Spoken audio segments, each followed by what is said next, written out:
तो हेलो दोस्तों, आज की इस वीडियो में हम लोग मैट्रिक्स के ऑल फार्मूला को रिवीजन करेंगे जो 12th और जेई के लिए इम्पोर्टेंट होगा। तो चलिए शुरू करते हैं वीडियो को बिना देर किए हुए।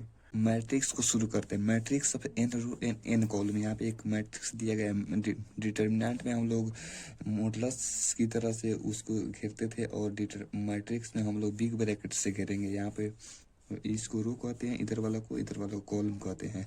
तो यहाँ पे ये फर्स्ट रो, ये सेकंड रो, यहाँ पे डॉट डॉट के कितना रो हो गया। यहाँ पे एम क्रॉस एन है, यहाँ पे एम क्रॉस एन। तो यहाँ पे फर्स्ट वाला को रो कहते हैं, सेकंड वाला को कॉलम कहते हैं। तो यहाँ पे एम रो हो गया, यहाँ फर्स्ट कॉलम, सेकंड कॉलम, यहाँ पे N column.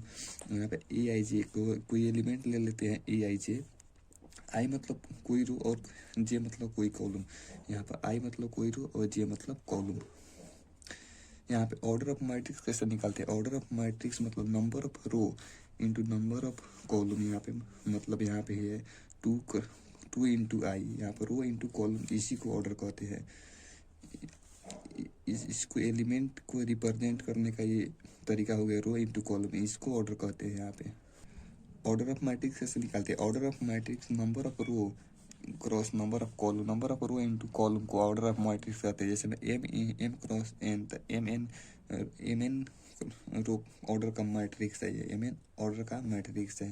Special types of matrix, matrix को टाइप्स को देखते हैं। रो मैट्रिक्स एक नंबर में है। रो मैट्रिक्स, रो मैट्रिक्स इसे कहते हैं एक जिस मैट्रिक्स में एग्जैक्टली वन रो मतलब एक रो हो उसे फर्स्ट रो मैट्रिक्स कहते हैं। इसको रो वेक्टर भी कहा जाता है। इसमें फर्स्ट रो है, केवल एक ही रो है, एक, तो इसको रो मैट्रिक्स कहते हैं। कॉलम मैट्रिक्स इसे कहते हैं। इसे कॉलम वेक्टर भी कहा जाता है।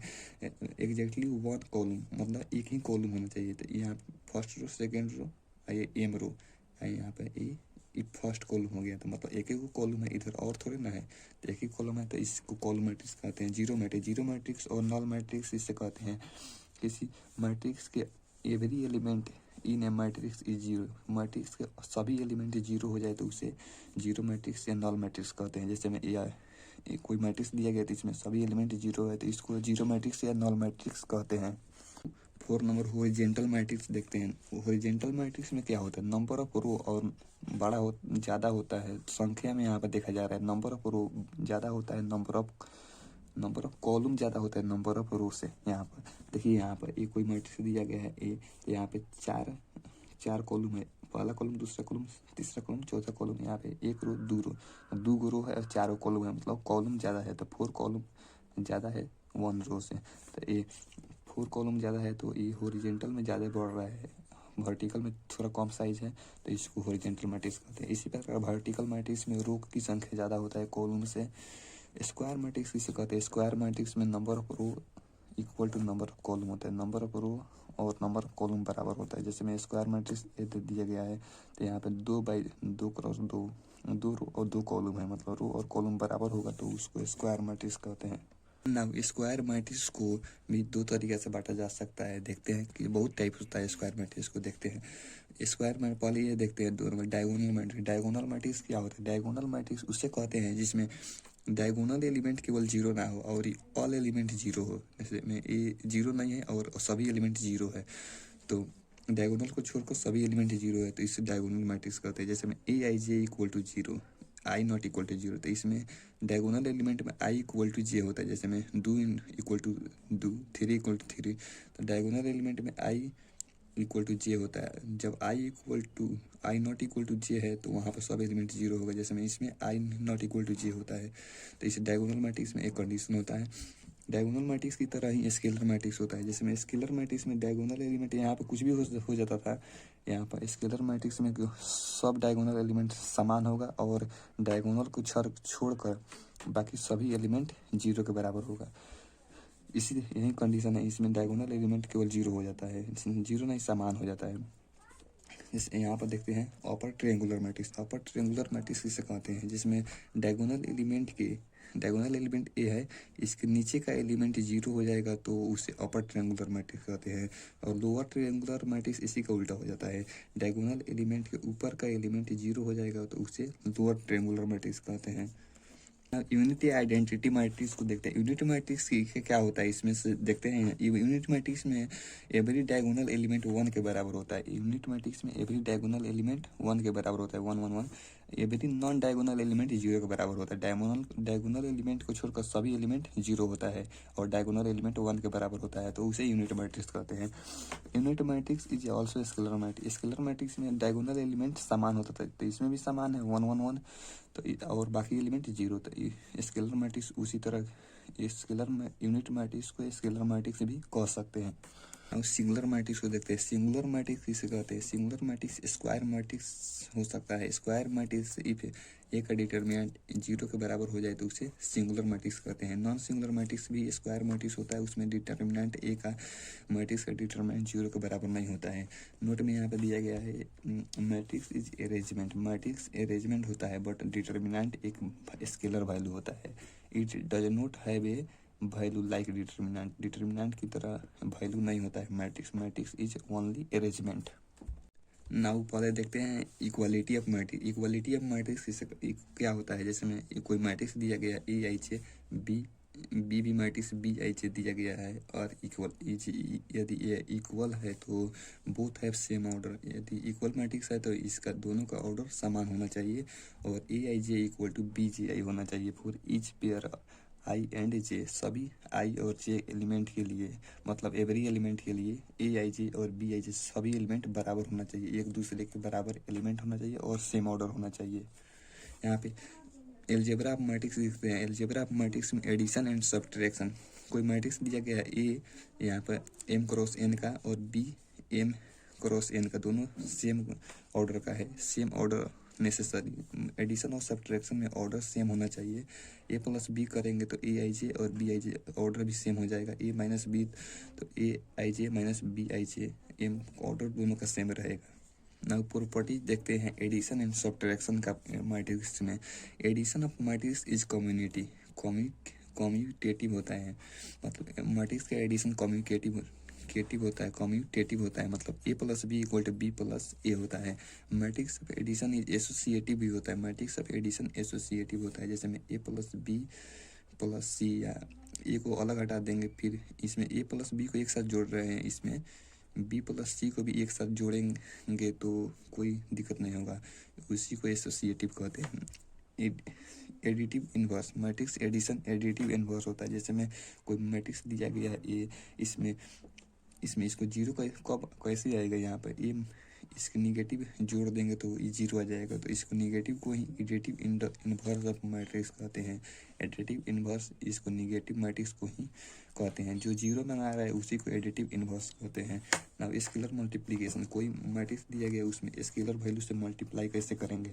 जैसे में यहाँ पे मैट्रिक्स दिया गया है, इसमें के से मल्टीप्लाई करेंगे तो इस सभी एलिमेंट में के से मल्टीप्लाई होगा एवरी एलिमेंट में। और डिटर्मिनेंट में क्या होता था? कोई एक रो या एक कॉलम में के से मल्टीप्लाई होगा और मैट्रिक्स में सभी एलिमेंट में के से मल्टीप्लाई हो जाता है।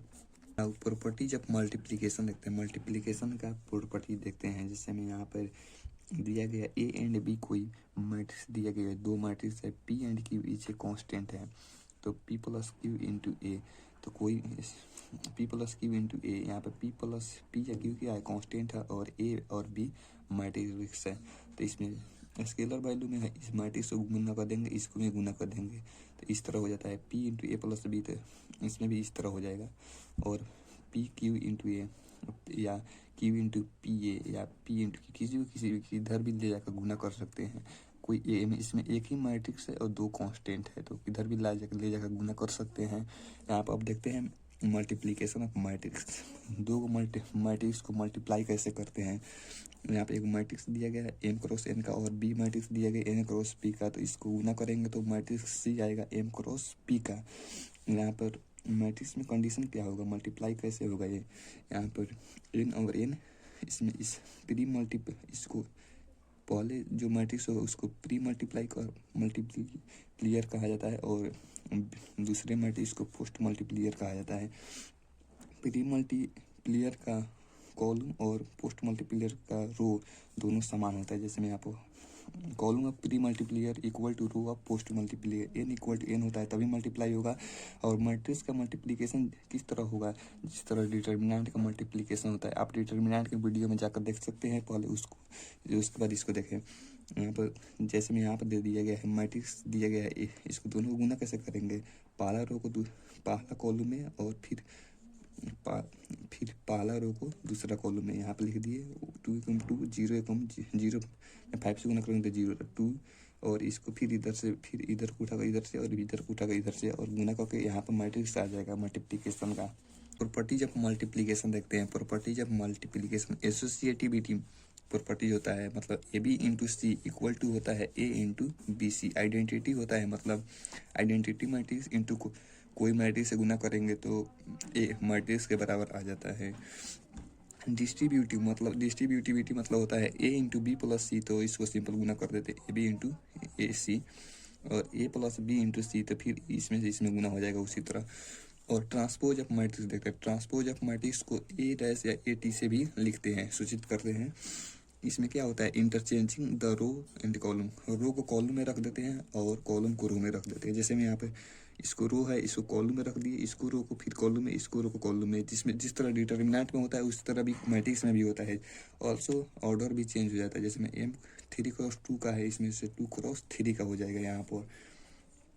प्रॉपर्टीज ऑफ ट्रांसपोज देखते हैं। ट्रांसपोज प्रॉपर्टी मतलब मैट्रिक्स के ट्रांसपोज करते हैं उसका प्रॉपर्टीज क्या होता है। जैसे में एक ट्रांसपोज कर फिर ट्रांसपोज करेंगे तो ए के बराबर आ जाएगा। के इंटू एक ट्रांसपोज करेंगे तो के बाहर निकल जाएगा, ए का ट्रांसपोज हो जाएगा। के कांस्टेंट होता है। ए प्लस माइनस बी का ट्रांसपोज इक्वल टू ए का ट्रांसपोज प्लस माइनस बी का ट्रांसपोज। ए इंटू बी का ट्रांसपोज तो बी पहले आ जाता है, बी का ट्रांसपोज इंटू ए का ट्रांसपोज। नाउ सिमेट्रिक मैट्रिक्स को देखते हैं। सिमेट्रिक मैट्रिक्स एक स्क्वायर मैट्रिक्स होता है मतलब इस स्क्वायर मैट्रिक्स वही स्क्वायर मैट्रिक्स हो सकता है जिस स्क्वायर मैट्रिक्स का ट्रांसपोज एक बराबर आ जाएगा। उसका ट्रांसपोज करेंगे तो उसी मैट्रिक्स के बराबर आ जाएगा। जैसे मैं यहाँ पर दिया गया है 2 3 ट्रांसपोज सिमेट्रिक्स मैट्रिक्स में क्या होता है मतलब ए आई जे इक्वल टू ए जे आई होता है। मतलब डायगोनल एलिमेंट को छोड़कर उस यहाँ पर 3 है तो यहाँ पर भी 3 होना चाहिए।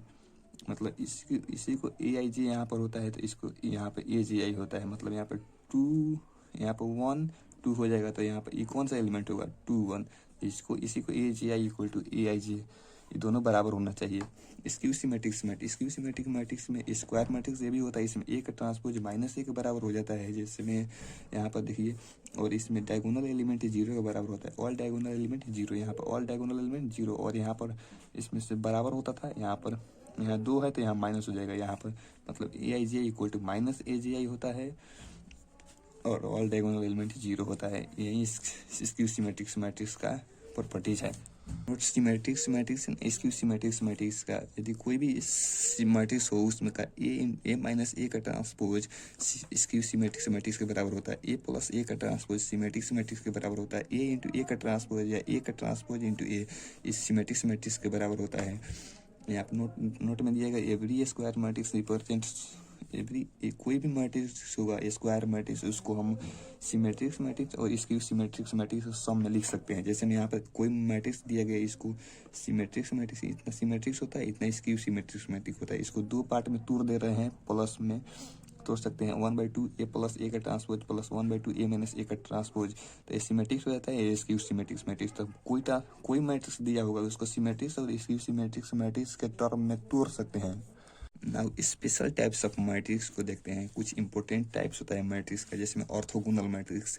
ऑर्थोगोनल मैट्रिक्स स्क्वायर मैट्रिक्स हो सकता है साइड टू बी ऑर्थोगोनल जब ए इंटू ए का ट्रांसपोज इंटू ए आइडेंटिटी मैट्रिक्स के बराबर आ जाए तो उसे ऑर्थोगोनल मैट्रिक्स कहते हैं। ऑर्थोगोनल मैट्रिक्स यदि ए ऑर्थोगोनल मैट्रिक्स है तो उसका डिटर्मिनेंट हमेशा प्लस माइनस 1 के बराबर होगा। आइडेम्पोटेंट मैट्रिक्स क्या होता है ए स्क्वायर मैट्रिक्स ए भी स्क्वायर मैट्रिक्स होता है। Idempotent matrix A square matrix है उसका ए का स्क्वायर करेंगे तो वो ए के बराबर आ जाएगा, पहले मैट्रिक्स के बराबर आ जाएगा तो उसको आइडेम्पोटेंट मैट्रिक्स कहते हैं। नाउ इन्वोल्यूटरी मैट्रिक्स को देखते हैं। इन्वोल्यूटरी मैट्रिक्स भी स्क्वायर मैट्रिक्स होता है जिसका स्क्वायर करेंगे तो आइडेंटिटी मैट्रिक्स के बराबर हो जाता है, उसको इन्वोल्यूटरी मैट्रिक्स कहते हैं। नीलपोटेंट मैट्रिक्स इसे कहते हैं। ये भी स्क्वायर मैट्रिक्स होता है। इसमें कोई भी अगर 1 2 3 m मतलब कोई इंटीजर है यहाँ पर ए के पावर m इक्वल टू 0 अगर 2 रख कर एक स्क्वायर करते हैं तो 0 आ जाएगा तो 2 एक स्क्वायर मतलब 0 आ गया तो m यहाँ पे a=m=0, तो देन m को क्या कहा जाता है, इंडेक्स ऑफ नीलपोटेंट मैट्रिक्स। जिस पावर पर ये 0 आ जाता है उसको नीलपोटेंट मैट्रिक्स कहते हैं, और कोई भी पावर करते जाएंगे अगर 0 आ जाता है तो उसको नीलपोटेंट मैट्रिक्स कहते हैं, और जिस पावर पर 0 आ जाता है उस पावर को हम इंडेक्स ऑफ नीलपोटेंट मैट्रिक्स कहते हैं। यहाँ पर आप देखते हैं adjoint of square matrix. Adjoint कैसे निकालते हैं, एडजॉइंट डिफाइंड होता है transpose of cofactor matrix. Transpose जैसे मैं यहाँ पर मैट्रिक्स दे दिया गया है, यहाँ पर इसको सब एलिमेंट को कोफैक्टर लिख दीजिए यहाँ पर कोफैक्टर, और उसका ट्रांसपोज निकालेंगे तो वो एडजॉइंट के बराबर आ जाता है। ट्रांसपोज मतलब क्या है, इसको रो को उठाकर कॉलम में करेंगे, रो को उठाकर कॉलम में, रो को उठाकर कॉलम में, तो ये एडजॉइंट निकल जाता है इस तरह। यहाँ पर ट्रांसपोज किया गया है ये, इस पहले सभी एलिमेंट को कोफैक्टर में चेंज कर दिए और उसका ट्रांसपोज करेंगे तो एडजॉइंट निकल जाता है। अब एडजॉइंट ऑफ ऑर्डर टू का हम एडजॉइंट डायरेक्ट निकाल सकते हैं, जहाँ पे यहाँ पे ऑर्डर टू का स्क्वायर मैट्रिक्स का ही एडजॉइंट निकालते हैं। एडजॉइंट इसका निकालेंगे तो इसको इंटरचेंज कर देंगे, मतलब इसको उठाकर यहाँ पर कर देंगे, इसको उठाकर यहाँ पर, और इसको इसका केवल इंटरचेंज नहीं करेंगे, इससे साइन चेंज कर देंगे तो वो एडजॉइंट निकल जाता है। जैसे मैं एडजॉइंट ऑफ ए, तो इसको उठाकर यहाँ पर कर देंगे और इसको उठाकर यहाँ पर कर दिए और इन दोनों का केवल साइन चेंज कर दिए तो ये एडजॉइंट निकल जाता है। प्रॉपर्टीज ऑफ एडजॉइंट देखते हैं। A is a square matrix of order n, A मतलब स्क्वायर मैट्रिक्स है यहाँ पर, तो इस प्रॉपर्टीज 1 है ए इंटू एडजॉइंट ऑफ ए, तो इक्वल टू होता है एक डिटर्मिनेंट इंटू आइडेंटिटी मैट्रिक्स, या इसको इधर उधर कर देंगे तो भी इसके ही बराबर होता है। दूसरा का नंबर एडजॉइंट ऑफ ए का डिटर्मिनेंट कैसे निकलेगा, एडजॉइंट ऑफ ए का डिटर्मिनेंट की power n-2, n equal to order है यहाँ पर into H A matrix.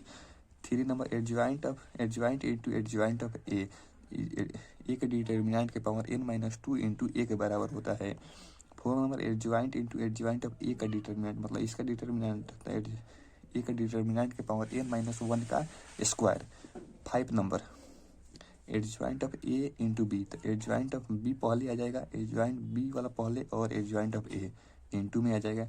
Adjoint of के यहाँ पर कांस्टेंट है तो के के पावर n-1, n यहाँ पर ऑर्डर है इंटू एडजॉइंट ऑफ ए, के power n-1 into adjoint of A, इतना ही प्रॉपर्टीज होता है एडजॉइंट का। इनवर्स ऑफ मैट्रिक्स, किसी मैट्रिक्स का इनवर्स कैसे निकालते हैं, जैसे में यहाँ पे ए स्क्वायर मैट्रिक्स दिया गया है, सेड टू बी इन्वर्टिबल कह सकते हैं जब नॉन सिंगुलर हो। नॉन सिंगुलर का मतलब कथी, ए का डिटर्मिनेंट नॉन इक्वल टू 0, यहाँ पर इनवर्स निकालने पर A B equal to B, A equal to I identity matrix के बराबर होता है। A inverse equal to B के बराबर हो जाए या B inverse equal to A के बराबर हो जाए, तो यहाँ पर ए इनवर्स मतलब ए का इनवर्स कैसे निकाल देंगे, मैट्रिक्स का इनवर्स, तो 1/a का डिटर्मिनेंट इंटू एडजॉइंट ऑफ ए। इसी ये फार्मूला से हम सभी निकाल सकते हैं, क्या कि यहाँ पे डिटर्मिनेंट हम लोग निकालना जानते हैं ए का, एडजॉइंट भी निकालना जानते हैं, तो कोई भी मैट्रिक्स का इनवर्स निकालेंगे तो 1/a का डिटर्मिनेंट इंटू एडजॉइंट ऑफ ए। यहाँ पर 2 प्रॉपर्टीज है, यहाँ पर ए इंटू बी का एडजॉइंट निकालेंगे, इन्वर्स निकालेंगे, ए इंटू बी का इन्वर्स, तो बी का इन्वर्स पहले निकाल देंगे और ए का इन्वर्स बाद में निकालेंगे और गुना कर देंगे। दूसरा का नंबर ए का ट्रांसपोज का इन्वर्स, तो पहले इन्वर्स कर देंगे उसके बाद ट्रांसपोज कर देंगे। अब system of linear equation, 3 equation दिया गया है, इसमें एक्स का वैल्यू कैसे निकालेंगे, a1x b1y c1z, इस तरह 3 को इक्वेशन दिया गया है। यहाँ पर ए कैसे निकालते हैं, ए कांस्टेंट को xyz का कांस्टेंट को रख देते हैं, a1 b1 c1 a2 b2 c2 a1 b1 c1 इसको, और एक्स अपने से लेते हैं, कोई xyz वेरिएबल है उसको लेते हैं, और p का value constant d1 d2 d2, तो यहाँ पे ए एक्स इक्वल टू बी, इसी से हम लोग फार्मूला निकालते हैं, एक प्री मल्टीप्लाई ए इन्वर्स से मल्टीप्लाई करते हैं और एक फार्मूला आता है ए एक्स इक्वल टू 1/a का determinant into adjoint of A into B. तो इस एक्स का फार्मूला क्या होगा, इसको निकालने का फार्मूला होगा adjoint of A into upon A का डिटर्मिनेंट इंटू बी। इस फार्मूला को याद रखिएगा और सिस्टम ऑफ लीनियर इक्वेशन को सॉल्व करके एक्स का वैल्यू निकल जाता है। Now system of linear equation का यहाँ पे फार्मूला है, इससे अब नंबर ऑफ सॉल्यूशन कैसे निकालें, किसी मैट्रिक्स का नंबर ऑफ सॉल्यूशन कैसे, यदि इसमें ए का डिटर्मिनेंट है, ए का डिटर्मिनेंट नॉन जीरो के बराबर आ जाए, मतलब कोई संख्या है यहाँ पर तो सबका वैल्यू यूनिक होगा, यहाँ पर नॉन जीरो है तो सभी का यूनिक सोल्यूशन होगा। यहाँ पर अगर जीरो हो जाता है ए का डिटर्मिनेंट, नीचे वाला जीरो तो नीचे वाला जीरो हो गया, तो देख इसमें 2 केस आता है, ऊपर वाला भी जीरो हो जाए और ऊपर वाला जीरो ना हो, तो यहाँ पर अगर ऊपर वाला जीरो नहीं होगा तो उसमें नो सॉल्यूशन, मतलब यहाँ पर ऊपर वाला नहीं जीरो होगा, नीचे वाला जीरो तो इनफाइनाइट होगा, तो इनफाइनाइट को मालूम थोड़े ना है, तो नो सॉल्यूशन हो जाएगा, और ऊपर वाला भी जीरो नीचे वाला भी जीरो, तो यहाँ पर इनफाइनाइट में नहीं सॉल्यूशन होता है। मिलते हैं नेक्स्ट वीडियो में, थैंक यू।